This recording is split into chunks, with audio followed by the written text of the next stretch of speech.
لله نحمده ونستعينه ونستغفره ونعوذ بالله من شرور أنفسنا ومن سيئات أعمالنا. من يهده الله فلا مضل له ومن يضلل فلا هادي له. وأشهد أن لا إله إلا الله وحده لا شريك له وأشهد أن محمدا عبده ورسوله. يا أيها الذين آمنوا اتقوا الله حق تقاته ولا تموتن إلا وأنتم مسلمون.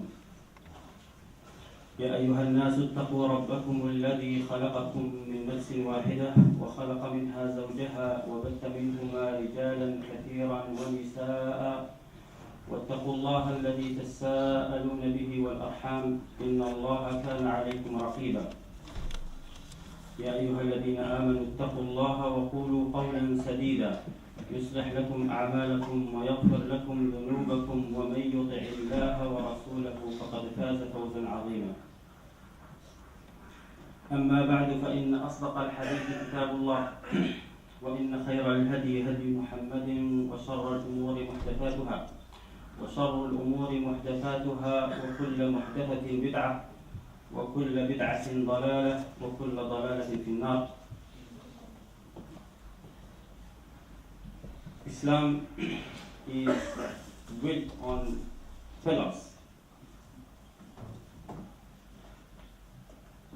very important pillars. Without it, there will be no Islam. Of course, you know the hadith from the Prophet ﷺ that Islam is built on 5 pillars. But as individuals, every individual has to break these 5 pillars to be a proper Muslim. But those are not only the pillars of Islam. As a society, Muslims as a society have one very important pillar. Without it, there will be no Islam. Without this pillar, people will forget altogether about La ilaha illallah. They will forget prayer and zakat and hajj and fasting. Just the way Rasulullah sallallahu alayhi wa sallam said in a hadith that al-hajj Arafah. Hajj is Arafah.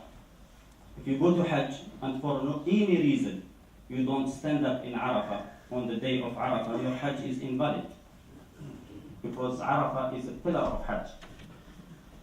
That way, Rasulullah sallallahu alayhi wa sallam said in a hadith narrated by Muslim, ad-deenu an-nasiha. Religion is advice, good advice. So without this good advice, and nasiha is really actually more than good advice. Without it, there will be no religion. It's a pillar of religion. Allah subhanahu wa ta'ala says, this nasiha is referred to in the Quran as Amr bil Ma'ruf, Nahy anil Munkar, enjoining the good and forbidding the evil. This nation, the nation of Islam, was raised as the best nation for mankind. And the reason that was given by Allah subhanahu wa ta'ala, كُنْتُمْ خَيْرَ أُمَّةٍ أُخْرِجَتْ لِلنَّاسِ. You were the best nation raised to humanity, to the mankind. تَأْمُرُونَ بِالْمَعْرُوفِ وَتَنْهَوْنَ عَنِ الْمُنْكَرِ وَتُؤْمِنُونَ بِاللَّهِ. You enjoin the good, you forbid the evil, and you believe in Allah. That is why it is the best nation. Because of leaving this obligation, the previous nations of Bani Israel, those who disbelieved of Bani Israel were cursed because of leaving this obligation. لعن الذين كفروا من بني إسرائيل على لسان داود وعيسى بن مريم ذلك بما عصوا وكانوا يعتدون كانوا لا يتناهون عن منكر فعلوه. Cursed those who disbelieved among the children of Israel on the tongue of David, and Isa ibn Maryam, Jesus the son of Mary. ذلك بما عصوا وكانوا يعتدون. That is because of their disobedience and their transgressing. What is it? كانوا لا يتناهون عن منكر فعلوا. He did not use to forbid each other from doing wrong, from doing evil. That is why Allah cursed them.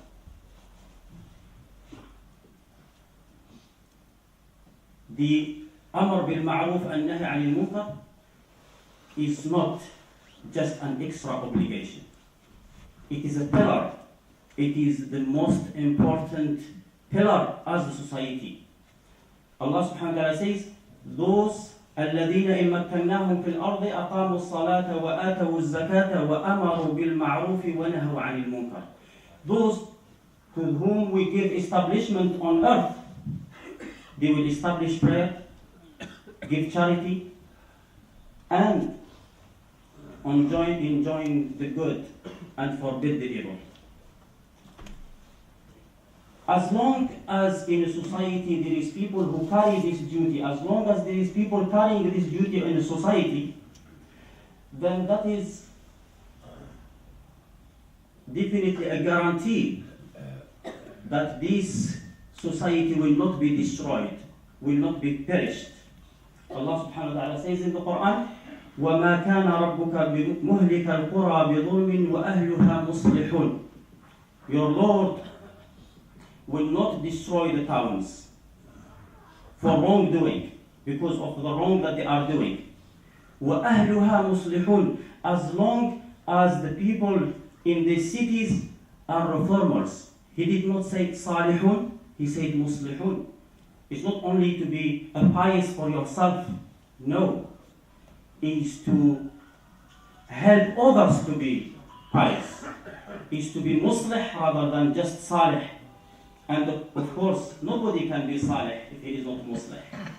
Because it's an order of Allah that you enjoin the good and you forbid the evil. If you don't do it, then you are not doing good, no matter what you do.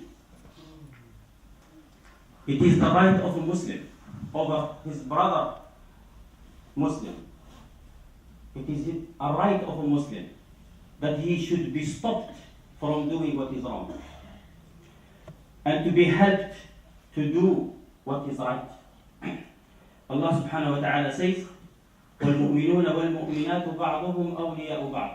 The believer, men and women, or male and female, أولياء بعضهم أولياء بعض. They are friends and helpers of each other.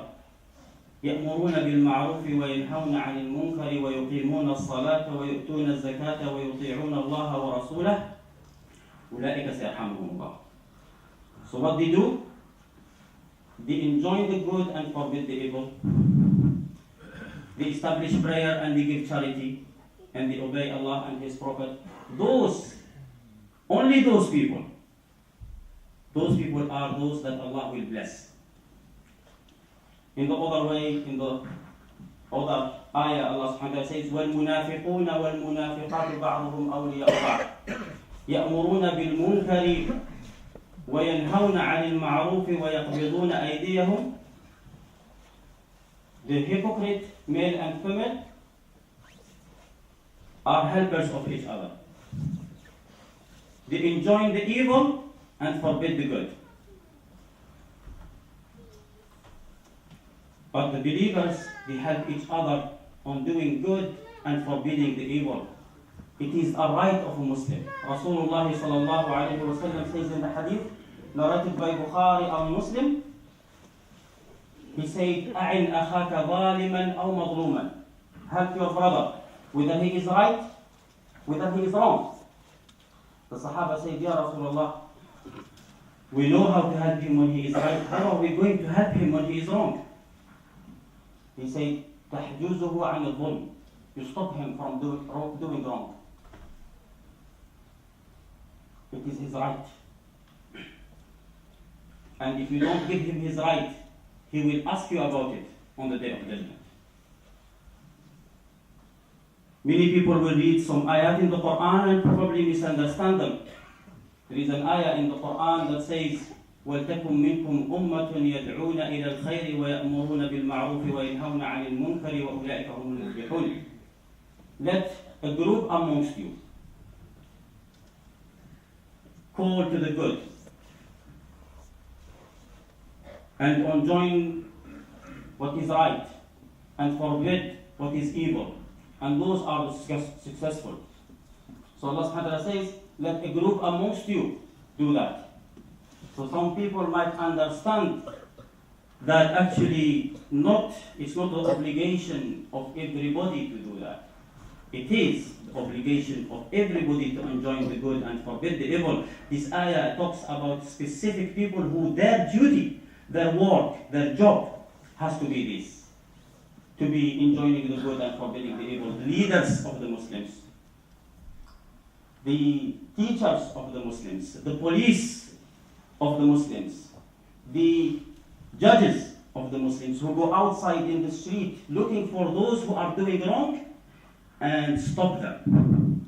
But as for us, those who don't have these jobs, these duties, it's still obligation on us to enjoin the good and forbid the evil when we see it, when we are present. You don't have to go look for it outside, but when you see it, you have to change it. Rasulullah sallallahu alayhi wa sallam says in the hadith narrated by Muslim from Abi Sa'id al-Khudri, مَنْ رَأَى مِنْكُمْ مُنْكَرًا فَلْيُغَيِّرْهُ بِيَدِهِ. Whoever amongst you sees wrong, he should change it with his hand. If he can't, with his tongue. If he can't, with his heart.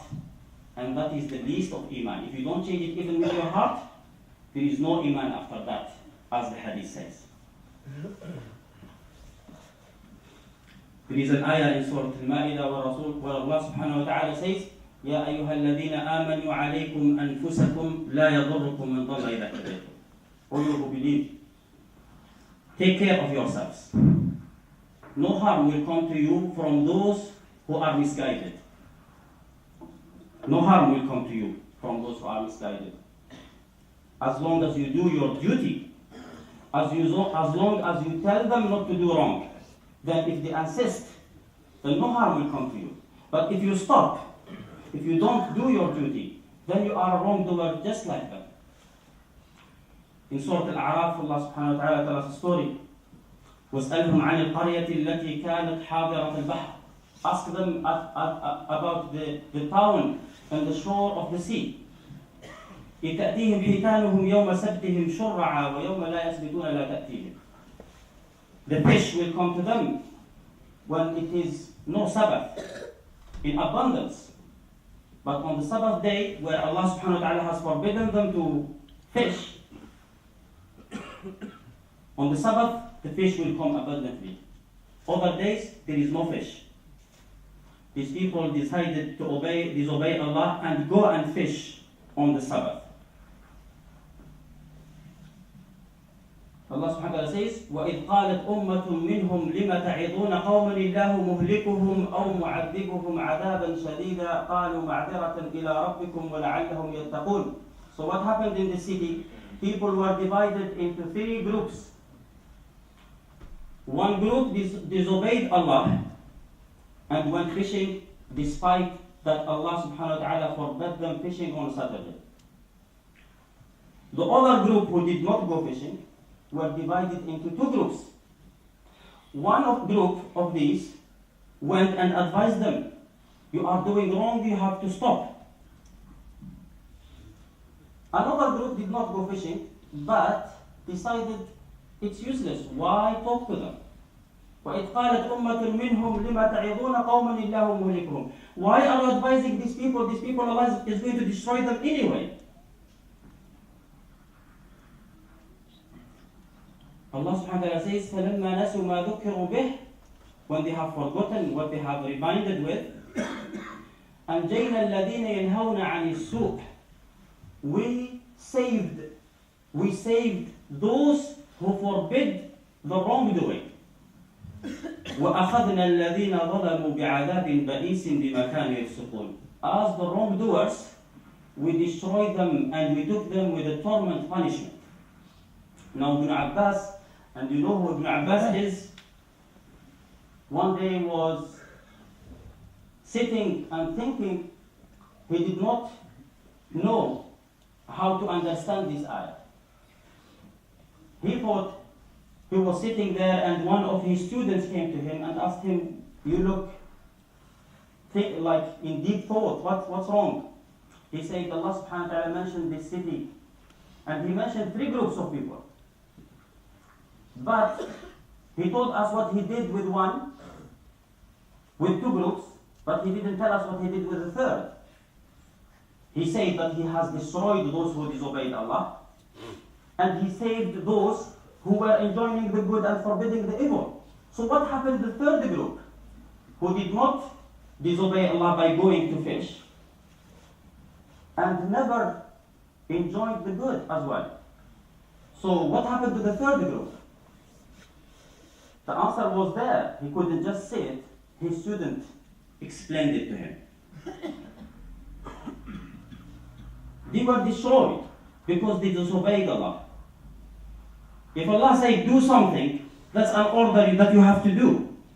If He tells you don't fish on a Saturday, you should not fish on a Saturday. But if He tells you enjoy the good and forbid the evil and you don't do it, there is no difference between you and the one who went fishing. It's still disobedience of Allah.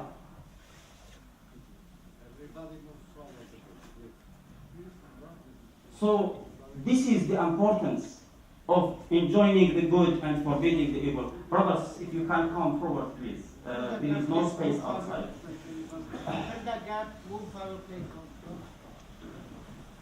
As much as you can.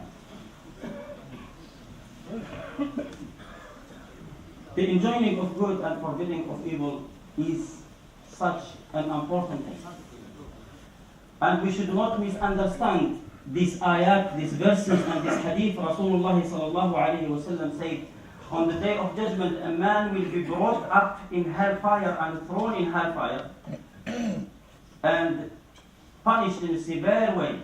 The people of hellfire will gather around him and ask him, did not you used to enjoy good and forbid evil? He will say, yes, I did.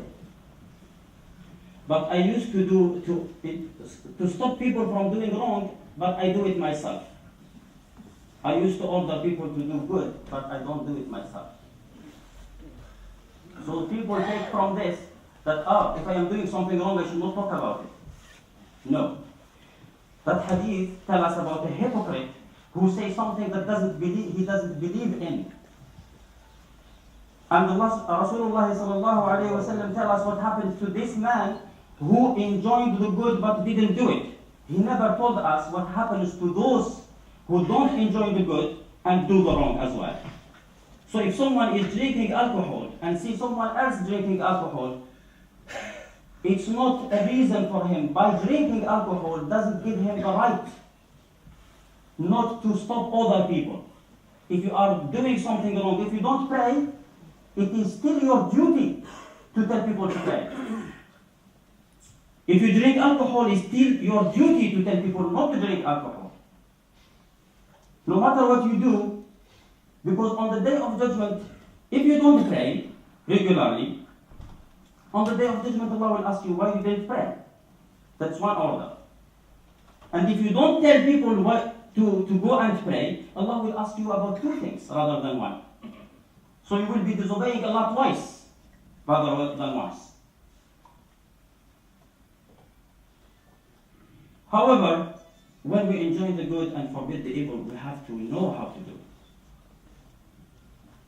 You don't go to stop someone from doing wrong by doing wrong yourself. Someone is doing wrong, and Allah subhanahu wa ta'ala has given punishments, specific punishments for everything. Now someone is not wearing the proper clothes or is not praying the correct prayer, or he is doing any wrong which Allah subhanahu wa ta'ala have not given a specific punishment, and we go and kill him. Is that right? You are doing munkar yourself. When you change munkar, there is rules for it as well. The rule is that you know that you are not Allah, you are not God. That you look at yourself and you know that you do wrong to yourself. So be easy on people. Make your changing of the good, of the wrong, right. Don't make it wrong itself. You have to do it through knowledge. It's not just I heard something that I am not sure of, and I go and force people to follow what I believe, even though I don't even know where it comes from. One of the biggest mistakes that we have today, that some people, when they see someone doing wrong, a Muslim doing wrong, and this is actually what I want to talk about, is that, oh, he is doing bid'ah, keep away from him. Did Allah tell us that? Did His Prophet give us that permission? The Muslim has extra rights. And from these rights, that you have to talk to him. You can't. لا يحل لمسلم أن يهجر أخاه فوق ثلاث. A Muslim should not stop talking to his brother more than 3 days, if there is a reason. حق المسلم على المسلم خمس رد السلام. The right of the Muslim over the Muslim, that he changed, he answered the salam. Rasulullah sallallahu alayhi wa sallam, there is hadith in Muslim, حق المسلم على المسلم النصح والنصح لكل مسلم. The right of a Muslim is that you advise him repeatedly. Now, if I see someone doing wrong, something that I don't like, oh, he is from the group that I don't like, or this is, Allah subhanahu wa ta'ala has created only kafir Muslim. هو الذي خلقكم فمنكم كافر ومنكم مؤمن. He is the one who created you. Amongst you there is kafir and there is a believer. So if he is a believer, he has rights. There is no kafir, Muslim, mushrik, muqtadi'. No. Kafir is mushrik and Muslim. And Muslim, whether he is good, whether he is bad, he is from the people that Allah has chosen.